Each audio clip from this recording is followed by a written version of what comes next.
Hello students, आज हम लोग का जो चैप्टर वैद्युत चालन है उसमें जो हमारा संबोध है, जो टॉपिक है वो है ओम का नियम और उसका सत्यापन। तो किस प्रकार से हमें ओम का नियम और उसका भौतिक महत्व क्या है उसके ऊपर हम चर्चा करेंगे। तो हम निचली कक्षाओं में भी ओम के नियम के बारे में हम लोग पढ़ चुके हैं कि ओम का नियम विद्युत धारा और विभवांतर के बीच में एक संबंध बताता है, जो कि बहुत ही बेसिक नियम है हमारा विद्युत का।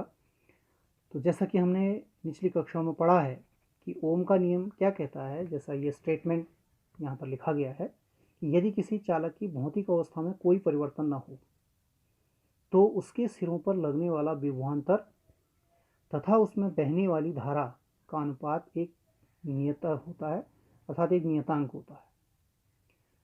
तो इसमें एक चीज़ लिखी हुई है कि भौतिक परिवर्तन न हो, ये बहुत इंपॉर्टेंट है इसको समझना।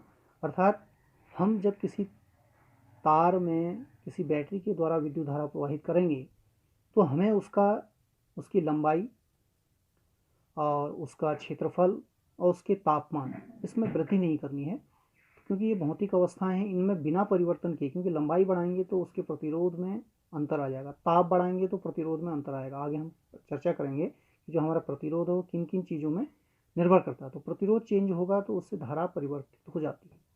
तो अतः किसी भी चालक में यदि हमें ओम के नियम का सत्यापन देखना है तो हमें उस चालक की भौतिक अवस्थाएं नहीं बदलनी है, उसकी लंबाई, उसकी मोटाई और उसके तापमान में कोई वृद्धि नहीं होनी चाहिए, तभी वह ओम के नियम का पालन पूर्णतः करेगा। तो यदि इस ऐसी कंडीशन हम पैदा कर दें कि किसी चालक की भौतिक अवस्था में हम परिवर्तन ना करें तो उसके सिरों पर लगने वाला जो विभवांतर है वह उसमें बहने वाली धारा के अनुक्रमानुपाती होता है, या ये कह सकते हैं उनमें बहने वाली धारा का अनुपात एक नियतांक होता है। तो इस प्रकार से हम कह सकते हैं कि जो विभवांतर है माना वी है, that is proportional to I, V अनुक्रमानुपाती आई। तो ये ओम का नियम है। तो यहाँ आप चित्र में देखेंगे, इस चित्र में हमने एक तार का जो धातु का टुकड़ा है उस जिसकी लंबाई एल मान लेते हैं, वो हमने ले रखा है और हमने इसको बैटरी से जोड़ दिया है। तो बैटरी से जोड़ने पर हम जानते हैं कि जैसे ही हम किसी चालक तार को बैटरी से जोड़ते हैं तो उसके सिरों पर एक विभवांतर पैदा हो जाता है वी। तो माना इस बैटरी के द्वारा जो विभवांतर पैदा हो रहा है वो वी है। अब वी से जो इफेक्ट होगा वो क्या होगा कि जैसे हम इसमें वी जोड़ेंगे तो जैसे ही इस बैटरी से जोड़ेंगे तो इसके अंदर एक वैद्युत क्षेत्र उत्पन्न हो जाएगा वी के कारण। अब सपोज इसकी लेंथ एल है तो जो ई होगा, जो वैद्युत क्षेत्र उत्पन्न होगा वो वी अपॉन एल, पहले भी हम पढ़ चुके हैं, वो V E is equal to V upon L, इतना विद्युत क्षेत्र इसमें पैदा हो जाएगा अगर इसकी लेंथ एल है। अब जैसे ही वैद्युत क्षेत्र उत्पन्न होगा, हम जानते हैं कि वैद्युत क्षेत्र उत्पन्न होने के कारण इसके अंदर जो भी इलेक्ट्रॉन्स हैं उस पर एक बल लगने लगता है, जो कि वैद्युत क्षेत्र की जो विपरीत दिशा में एक बल लगता है, और वो बल F is equal to E into E, ये एक बल लगने लगता है। तो इस बल से क्या होगा, इसके अंदर जो इलेक्ट्रॉन्स गति कर रहे होंगे, जो अनुगमन वेग वी होगा, वो वी जो है कुछ बढ़ जाएगा, इसका अनुगमन में त्वरित होने, अर्थात इसके अंदर जो इलेक्ट्रॉन्स हैं वो त्वरित होने लगेंगे। जैसे जैसे हम इस v को बढ़ाएंगे तो वैसे वैसे e बढ़ेगा, v बढ़ने से e बढ़ेगा और e बढ़ने से vd बढ़ेगा। अब vd बढ़ने से क्या होगा, जैसे जैसे अर्थात vd का मतलब वेग बढ़ेगा, तो वेग बढ़ने का मतलब है इस अनुप्रस्थ काट से निकलने वाले इलेक्ट्रॉनों की संख्या बढ़ेगी, अर्थात तार में बहने वाले इलेक्ट्रॉनों की संख्या बढ़ जाएगी। तो जैसे ही तार में इलेक्ट्रॉनों की संख्या बढ़ेगी तो वैसे ही क्या होगा, जो धारा है वो आवेश की मात्रा पर निर्भर करती है। एक सेकंड में बहने वाले आवेश को ही विद्युत धारा कहते हैं। तो इस प्रकार से इस तार में बहने वाली धारा का मान बढ़ जाए। तो हम ये कह सकते हैं कि अगर संक्षेप में आप समझना चाहें तो जैसे हमने बैटरी से वोल्टेज लगाया वी, वो जो है ई के अनुक्रमानुपाती है, अर्थात वी को बढ़ने से ई बढ़ेगा, वैद्युत क्षेत्र बढ़ेगा। तो E is directly proportional to F, अर्थात ई के बढ़ने से उस पर लगने वाला बल बढ़ेगा, और बल बढ़ने से क्या होगा, that is directly proportional to V D. तो अर्थात इलेक्ट्रॉनों का जो अनुगमन वेग है वो बढ़ जाएगा, और अनुगमन वेग के बढ़ने से क्या बढ़ेगा, धारा बढ़ जाएगी। तो इस तरीके से हम यहाँ से अगर हम कैलकुलेट करें तो इसका मतलब है कि अगर हम वोल्टेज बढ़ाएं तो वोल्टेज बढ़ाने से क्या हो जाएगा, विद्युत धारा बढ़ेगी। यही ओम का नियम है। तो ये अंदर जो अंदर किस प्रकार से V इज डायरेक्टली प्रोपोर्शनल आई हो रहा है, तो इस तरीके से आप इसको समझ सकते हैं। और इसी के द्वारा, इन्हीं स्टेप्स के द्वारा हम इसको सत्यापित भी करेंगे कि जो v है वो i के अनुक्रमानुपाती होता है, या ये कहें कि v/i जो है वो कांस्टेंट होता है। और ये कांस्टेंट जो है इसको हम प्रतिरोध कहते हैं। इसको हम यहाँ पर समझने का। तो जब अनुक्रमानुपाती है v अनुक्रमानुपाती i, अगर ग्राफ की बात करें तो जैसे अनुक्रमानुपाती है तो इसको हम एक सरल रेखा के द्वारा, क्योंकि इसका जब हम इसको हटाएंगे v = k × i या ri लिखा जाता है, v = ri या ir, तो यहाँ पर i एक कांस्टेंट है। तो ये एक सरल रेखा का y = mx, मैथ्स वाले हम लोग समझते हैं, y = mx अगर इस टाइप की कोई अगर हमारे पास समीकरण आती है तो उसका जो ग्राफ अगर हम खींचे तो वो एक सीधी रेखा आती है जो कि मूल बिंदु से होकर जाती है। तो अर्थात v और i के बीच में यदि हम ग्राफ खींचें v = ir का, तो वह भी एक सीधी रेखा आएगी जो ये दिखाता है कि v directly proportional to i, दोनों अनुक्रमानुपाती हैं। और इसका जो स्लोप है ये प्रतिरोध को दिखाता है। जो इसका आपका कोण बन रहा है यहाँ पर स्लोप, जिसे tan थीटा कहते हैं, तो यही जो tan थीटा है यही हमारा प्रतिरोध होगा। इसको हम ग्राफ की सहायता से और सीधे सूत्र की सहायता से भी r को हम कैलकुलेट कर सकते हैं। तो हम इसको, जो इसका उत्पत्ति है, जो इसका प्रूफ है, उसको हम जानने का प्रयास करेंगे कि किस प्रकार से जो हमारे ओम का नियम है उसका सत्यापन यहाँ पर होगा। तो यहाँ पर प्रूफ के लिए हम लोग इस चित्र को देखेंगे दोबारा से, जो हमने ऊपर चित्र बनाया है। इसमें आप देखेंगे कि हमारा ये एक L लंबाई का एक धातु का टुकड़ा है, इसकी लंबाई L है और इसके अनुप्रस्थ काट का क्षेत्रफल A है। हम इसको एक बैटरी की सहायता से जोड़ देते हैं। ये हमारी बेसिक चीज़ है किसी भी सर्किट के लिए। और जैसे ही हम इसको किसी बैटरी से जोड़ेंगे तो इसके सिरों के बीच लगने वाला जो विभवांतर है वो भी हो जाएगा। ये इसका अनुप्रस्थ काट का क्षेत्रफल है, इसके दो सिरे हैं, इन दोनों के बीच का इसकी लंबाई L है। अब इसको समझने के लिए हमने यहाँ पर करना क्या है, बहुत इजी है। अगर आप देखेंगे, हम गति के जो हमारे नियम हैं, जो प्रथम नियम है गति का, तो साधारण गति के जो हमारे नियम हैं उन नियमों की सहायता से हम इसको बहुत आसानी से सरल कर सकते हैं, इसको उत्पत्ति कर सकते हैं। यहाँ पर ये मानेंगे कि इसके अंदर जो भी इलेक्ट्रॉन्स है, जो इलेक्ट्रॉन गति कर रहा है विद्युत क्षेत्र की विपरीत दिशा में, क्योंकि विद्युत क्षेत्र जो है इस दिशा में है, तो जो इलेक्ट्रॉन है वो विद्युत क्षेत्र के विपरीत दिशा में गति कर रहा है। तो यहाँ पर हम जो इलेक्ट्रॉन्स है उसको हम एक कण मानेंगे जिसका द्रव्यमान m है, और वो किस वेग से चल रहा है, वो vd वेग से यहाँ पर चल रहा है। क्योंकि vd क्या है, अनुगमन वेग। इस अनुगमन वेग को ही हमने कैलकुलेट करना है। तो इस अनुगमन वेग को हम जो न्यूटन के गति विषयक नियम है उन नियमों की सहायता से हम यहाँ पर vd निकालेंगे, अर्थात अनुगमन वेग हम कैलकुलेट करेंगे। और अनुगमन वेग किस तरह से कैलकुलेट करेंगे, वैद्युत क्षेत्र और विभवांतर के द्वारा, किस प्रकार से वो हम अनुगमन वेग और अनुगमन वेग जब हम निकल जाएगा तो हम जानते हैं कि अनुगमन वेग और धारा में एक संबंध होता है जिसको हम पहले पढ़ चुके हैं, I = NEA VD। तो यहाँ पर अगर हम NVD को कैलकुलेट कर दें तो N क्या है, इसका इलेक्ट्रॉन घनत्व है, एकांक आयतन में इलेक्ट्रॉनों की संख्या, E और E जो है इलेक्ट्रॉन का आवेश है, A इसका क्षेत्रफल है।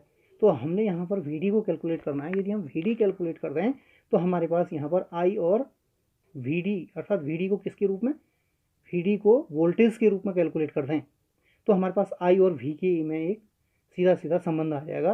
और VD is directly proportional to, हम जानते हैं किसके, विभव के। इसका मतलब है धारा जो है सीधे सीधे विभव के अनुक्रमानुपाती आ जाएगी। तो अब हमने जो कार्य करना है वो VD का वर्क करना है। अब हम इसके बेसिक प्रॉपर्टीज़ के अंदर आएँ कि किस प्रकार से इसमें अंदर जो है इलेक्ट्रॉन्स गति करता है। तो हम ये मानते हैं कि माना इसके सिरों का जो विभवांतर है वो V है और वैद्युत क्षेत्र E है, जैसा मैं पहले बता चुका हूँ आपको। तो यहाँ पर जो वैद्युत क्षेत्र E आएगा दैट इज V/L। ये जो है वैद्युत क्षेत्र हमारे पास यहाँ पर आ जाएगा। अब वैद्युत क्षेत्र ये है। अब हम वैद्युत क्षेत्र के बारे में जानते हैं कि यदि कहीं पर वैद्युत क्षेत्र लगाया जाए तो वहाँ पर क्या होता है, उस आवेश पर एक बल लगने लगता है, और वो बल क्या होता है, वैद्युत बल F = E × E। यहाँ पर E क्या है, आवेश। अगर Q आवेश होता तो QE होता है, यदि E आवेश है तो E × E हो जाएगा। अब ई की वैल्यू अगर हम यहाँ पर रख दें तो आप लोग यहाँ पर देखेंगे जो एफ की वैल्यू आ जाएगी वो आ जाएगी E into V upon L.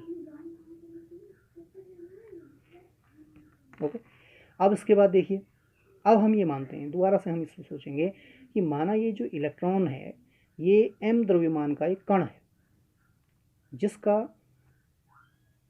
माना ये किस त्वरण से जा रहा है, क्योंकि अगर हम बल लगा रहे हैं अंदर से तो इसके अंदर एक त्वरण उत्पन्न हो जाएगा। अब माना इसका जो त्वरण है वो कितना है, a। तो जो हमारा जो न्यूटन विषयक जो द्वितीय नियम है उसके अनुसार F is equal to M A होता है, हम इसको जानते हैं। तो F is equal to M A होता है और A इज इक्वल हो जाएगा F अपॉन एम, और F की वैल्यू हम कैलकुलेट कर चुके हैं। तो यहाँ से A जो आ जाएगा that is F upon M, और F की वैल्यू है E into V upon L into M. यहाँ पर A की वैल्यू हमारे पास इस प्रकार से कि जिस त्वरण से ये इलेक्ट्रॉन इस धातु के टुकड़े के अंदर गत करेगा वो हम कैलकुलेट कर लेंगे। अब नेक्स्ट हमने करना क्या है, क्योंकि किसी भी हमने अल्टीमेटली करना है Vd की वैल्यू निकालनी। अब Vd की वैल्यू कैसे निकलेगी, हम ये मानते हैं कि माना ये जो अंदर इलेक्ट्रॉन है, जो इलेक्ट्रॉन है वो स्टार्टिंग में क्या होगा, इलेक्ट्रॉन का वेग क्या है, Vd है। तो इलेक्ट्रॉन का वेग जो अंतिम वेग है, शुरू का वेग क्या है, 0, क्योंकि इलेक्ट्रॉन जब चलता है, अब हम जानते हैं कि इलेक्ट्रॉन जिगजैग मोशन में इस प्रकार से चलता है। माना इसका स्टार्टिंग वेग जो है वो 0 है, और जब हम इसको त्वरण दे रहे हैं तो ये एक नियत वेग से जा रहा है जिसका अंतिम वेग कितना हो जा रहा है, Vd। अर्थात प्रारंभिक वेग 0 है और अंतिम वेग इसका कितना हो रहा है, Vd हो जा रहा है, हम ये मानते हैं। या इसका अंतिम वेग माना v हो जा रहा है, अंतिम वेग कितना हो जा रहा है, v, क्योंकि ये बार बार फिर यहाँ पर जब ये टकराएगा तो फिर इसका 0 हो जाएगा, फिर दोबारा से अगला एक करेगा, फिर ये एस्लेट होगा। तो इस प्रकार से क्या होगा, इसका लगातार वेग जो है बदलता रहेगा और ये त्वरित होते रहेगा।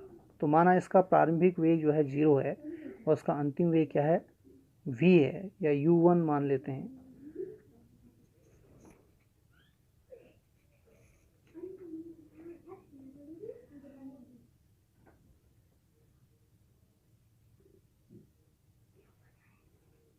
अब हम ये मानते हैं कि माना एक इलेक्ट्रॉन है जिसके अंदर जो है, इसमें बहुत सारे इलेक्ट्रॉन मान सकते हैं जो कि अलग अलग वेग से यहाँ पर चल रहे होंगे। माना हमारे पास एक इलेक्ट्रॉन है जो कि u1 इसका प्रारंभिक वेग है, और दूसरा इलेक्ट्रॉन u2 है, तीसरा इलेक्ट्रॉन u3 है। बहुत सारे इस प्रकार से इलेक्ट्रॉन हो सकते हैं जो उसके अंदर चल रहे होंगे, और ये क्या होंगे, लगातार टकराते रहेंगे, और टकराने के बाद इनका जो वेग है वो परिवर्तित होते रहेगा। अब माना इनका जो श्रांति काल है, जो टकराने का टाइम है, वो है τ1, τ2, τ3, इस प्रकार से। तो गति के नियम से, जो गति का हमारे पास नियम है उसकी सहायता से, जो हमारा गति का प्रथम नियम है उसकी सहायता से हम इसको कैलकुलेट करेंगे।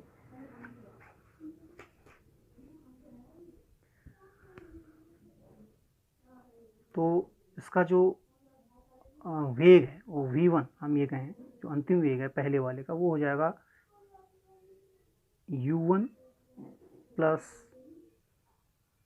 a इंटू τ1, क्योंकि v is equal to u plus A T, ये हमारा गति का प्रथम नियम है। तो v1 अंतिम वेग हो जा रहा है इसका, और प्रारंभिक वेग u1 है, और ये जो टकराने का टाइम है बीच का वो τ1 है। तो इसका जो त्वरण है वो a है। और इसी प्रकार से v2 जो दूसरा इलेक्ट्रॉन होगा उसका u1 u2 प्लस a τ2, और इसी प्रकार से हम तीसरे, चौथे और पांचवें इलेक्ट्रॉन्स के लिए निकाल सकते हैं। तो अगर हम एवरेज इसका हम वेग निकालना चाहें कि इसका औसत वेग कितना है, जिसे ही हम Vd कहते हैं, तो औसत वेग के लिए हम क्या करेंगे, इस v1 v2 v3 को जोड़ेंगे and so on upon n। ये इसका औसत वेग है जिसे Vd कहा जाता है। ठीक है, that is Vd is equal to क्या हो जाएगा, हम इसको जोड़ें u1 plus a τ1 plus u2 plus a τ2 plus and so on. इस प्रकार से आप सभी स्टेप्स, सारे जो पद हैं उनको जोड़ेंगे तो आप देखेंगे यहाँ पर आ जाएगा u1 plus u2 and so on upon n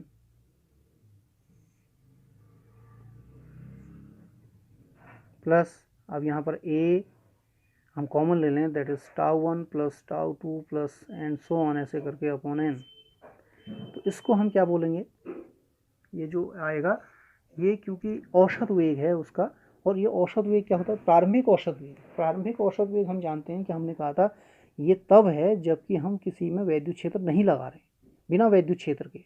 तो बिना वैद्युत क्षेत्र का जो जिगजैग मोशन होने के कारण, क्योंकि इसका मोशन क्या होता है, जिगजैग होता है ऐसे, तो इसका जो टोटल जो औसत वेग होता है वो शून्य माना जाता है। ये हम पहले भी चर्चा कर चुके हैं। तभी जो है बिना बैटरी लगाए किसी भी जो धातु है उसमें इलेक्ट्रॉन गति करते हुए भी उसमें कोई विद्युत धारा प्रवाहित नहीं होती है। उसका कारण यही है कि इनका जो औसत वेग है वो शून्य हो जाता है। और यहाँ पर ये होगा A two tau 1 plus tau 2 upon N कर दें तो ये जो है औसत क्रांतिकाल इसको कह सकते हैं, इसको टाउ बोल देते हैं। दैट इज हम ये कह सकते हैं जो वीडी है, जो अनुगमन वेग है, वो हमारे पास कितना आ जाएगा, अनुगमन वेग ए टाउ, बहुत इंपॉर्टेंट, ए टाउ हमारे पास अनुगमन वेग आ गया। अब हम पहले हमने बता चुके हैं कि जो हमारे पास ए जो वैद्युत क्षेत्र, सॉरी जो हमारे पास त्वरण है वो, उसका हम फॉर्मूला निकाल चुके हैं, और ए की वैल्यू हम यहाँ से वी डी के रूप में निकाल चुके हैं। तो यहाँ पर अगर हम ए की वैल्यू पुट कर दें तो V D is equal to आ जाएगा, V D is equal to E V L M, E into V upon L into M into tau.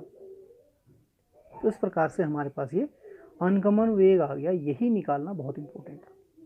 अब जब अनुगमन वेग आ गया है तो हम जानते हैं कि I इज इक्वल टू होता है N E A into V D.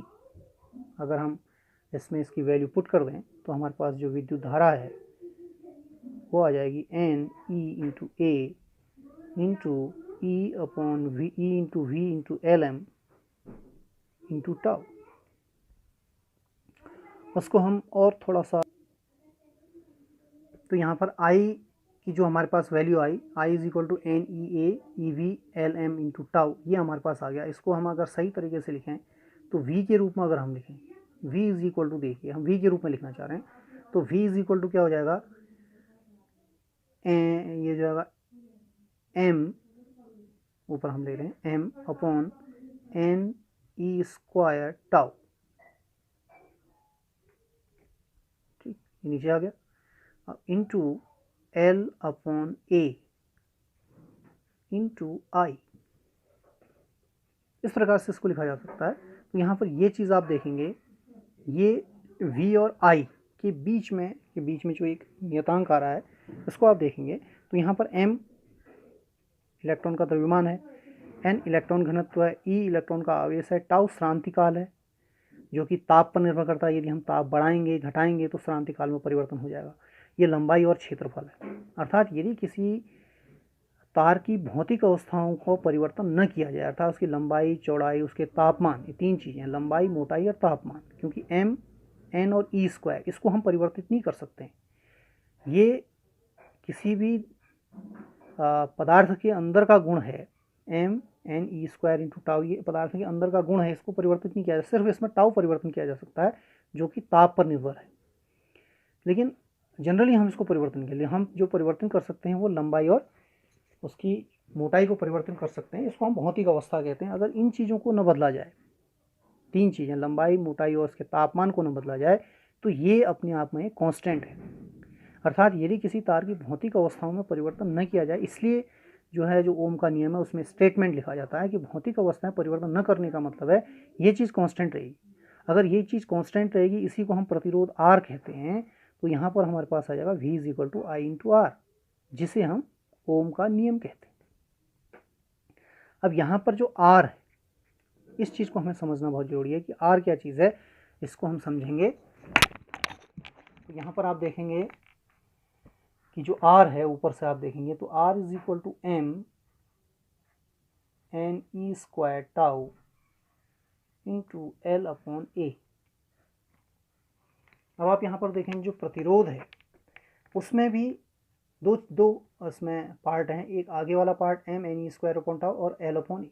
जो M N E square upon tau, E square into tau, ये जो है ये किसी भी पदार्थ के आंतरिक गुण है, क्योंकि इसको हम परिवर्तित नहीं कर सकते हैं। उसका द्रव्यमान N, जो इलेक्ट्रॉन का आवेश और उसका जो श्रांतिकाल है, ये किसी भी पदार्थ का आंतरिक गुण है और एक पदार्थ से दूसरे पदार्थ में परिवर्तित होते रहेगा। तो जैसे हम कॉपर की बात करें तो कॉपर के लिए ये वैल्यू अलग आएगी, एल्युमिनियम के लिए इस वैल्यू का मान अलग आएगा, लेकिन सारे कॉपर्स के लिए ये वैल्यू एक ही होगी, क्योंकि इलेक्ट्रॉन्स, उसका जो इलेक्ट्रॉन का द्रव्यमान और ये तो हर किसी के लिए बराबर होता है, लेकिन ये जो एन और टाउ है यह जो है यह पदार्थ से पदार्थ पर भिन्न भिन्न होते जाएगा, क्योंकि इलेक्ट्रॉन घनत्व तो बदलेगा। हर किसी में इलेक्ट्रॉन, जैसे कॉपर में इलेक्ट्रॉन घनत्व अधिक होता है, एल्युमिनियम में कम होगा, तो ये क्या होगा, ये जो है बदलता रहेगा, जिस कारण से इसकी वैल्यू बदलती रहेगी। और इसका मतलब ये एक कांस्टेंट है। अब इस कांस्टेंट का भी एक अलग से नाम लिया जाता है, आप लोग पहले हम चर्चा कर चुके हैं, इसको हम रो कहते हैं, अर्थात विशिष्ट प्रतिरोध इसको कहा जाता है। तो हम इस आर को इस प्रकार से भी लिख सकते हैं, रो एल अपॉन ए, इस प्रकार से लिखा जाता है। इसका मतलब जो प्रतिरोध है वह विशिष्ट प्रतिरोध और एल अपॉन ए इसके गुणनफल के बराबर होता है। अर्थात जो प्रतिरोध है, हम ये कह सकते हैं जो प्रतिरोध है वो हमारा 3 चीज़ों पर निर्भर करता है। नंबर 1 उसके विशिष्ट प्रतिरोध में पदार्थ के ऊपर, हम कौन सा चालक तार ले रहे हैं, कॉपर का ले रहे हैं, एल्युमिनियम का ले रहे हैं, इस पर भी निर्भर करता है रो पर। दूसरा, R is directly proportional to L, अर्थात जो हमारा प्रतिरोध है वह लंबाई के अनुक्रमानुपाती होता है। अर्थात किसी तार की लंबाई हम दुगना कर दें तो प्रतिरोध दुगना हो जाएगा, यदि लंबाई को 3 गुना करेंगे तो प्रतिरोध 3 गुना हो जाएगा, यदि प्रतिरोध की लंबाई को हम 4 गुना करें तो प्रतिरोध 4 गुना हो जाएगा। ठीक है, तो यदि हम L1 अनुपात L2 अनुपात L3 करें, एक ही पदार्थ है, मानिए हम ये मान रहे हैं कि एक ही पदार्थ है, तो उसका जो अनुपात है 1 अनुपात 2 अनुपात 3 है, तो उसका जो प्रतिरोध का अनुपात आएगा वह 1 अनुपात 2 अनुपात 3। अर्थात हम लंबाई बढ़ाएंगे तो उसी अनुपात में, जिस अनुपात में हम लंबाई बढ़ाएंगे उसी अनुपात में प्रतिरोध भी उसका बढ़ता रहेगा।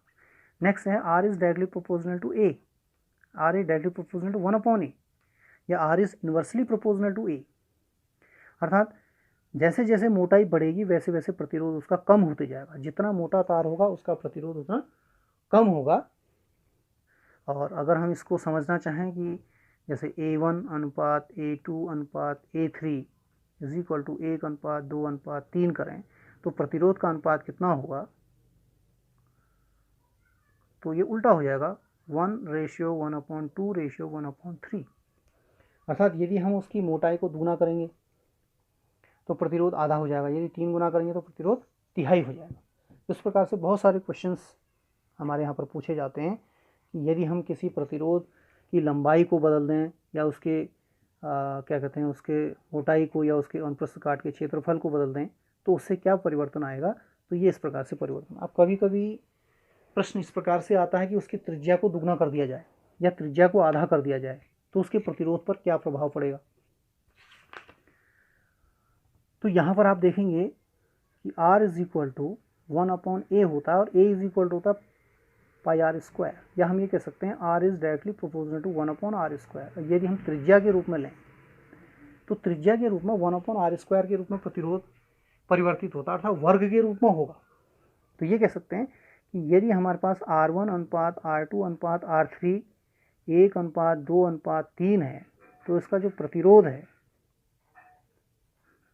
वह 1 अनुपात 1/4 अनुपात 1/9 इस अनुपात में हो जाएगा। अर्थात यदि किसी की त्रिज्या को हम दुगना कर दें तो प्रतिरोध चौथाई हो जाएगा, यदि त्रिज्या को 3 गुना कर देंगे तो प्रतिरोध 1/9 हो जाएगा, यदि 4 गुना कर देंगे तो 1/16 गुना वर्ग के रूप में कम होगा।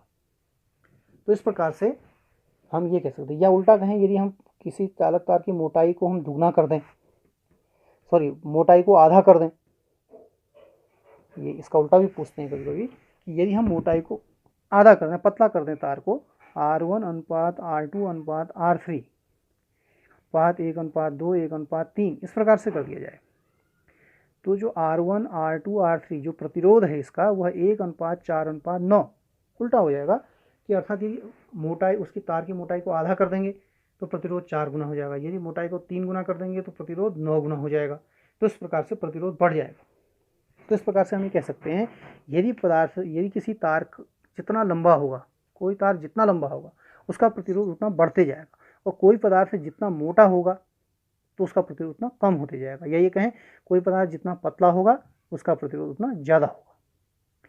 तो अब इसमें कभी कभी क्वेश्चन ये आता है कि यदि हम किसी तार को खींच करके लंबा बना दें, खींच करके, अब क्वेश्चन ये है कि हमारा तार ये है, हम इसको खींच करके कर रहे हैं, खींच दे रहे हैं, तो क्या हो रहा है, खींचने से, क्योंकि द्रव्यमान वही है उसका, तो द्रव्यमान वही है तो उसकी लंबाई जैसे बढ़ेगी तो उसका अंतस्थ काट का क्षेत्रफल कम होगा, अर्थात दोनों तरीके से प्रतिरोध क्या होगा, इसका बढ़ेगा, लंबाई के कारण भी बढ़ेगा और मोटाई कम हो रही है तो उसके कारण भी बढ़ेगा। अब सपोज हम किसी तार का, हमारी लंबाई L है और अंतस्थ काट का क्षेत्रफल A है, या हम ये कहें कि इसकी त्रिज्या R है,